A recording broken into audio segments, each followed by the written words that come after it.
our time. And no, I don't mean the United States, I mean America. It just is. It's a fact. Its currency is the global reserve. Its massive army imposes its will all over the planet.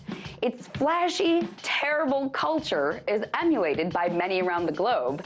There's no doubt America is today's empire. And yet many Americans hate it when you call it that. It's like it's a dirty word or something, and I just can't figure out why. Especially when others have no problem calling it that.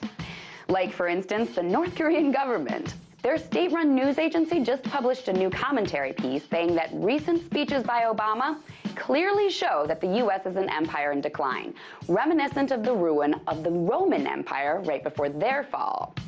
And the North Koreans certainly aren't alone in calling America an empire.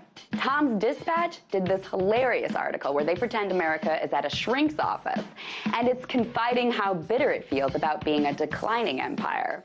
In the article, America complains that one minute it was on top of the world, and now none of its invasions, interventions, or occupations seem to be going its way.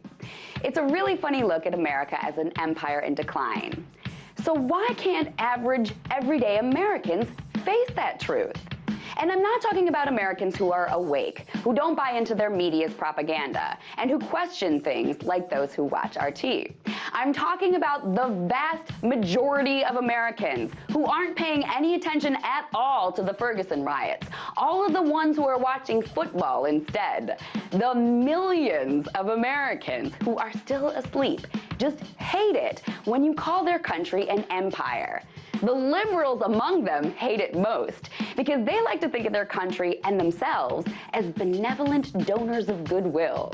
And the conservatives, they're proud of their world domination, but they still don't like to talk about it in terms of empire. It's the weirdest thing.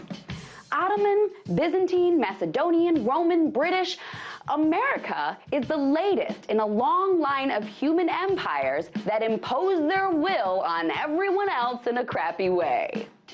Maybe Americans don't like to admit it's an empire because then they'd have to think about their empire's legacy on the planet.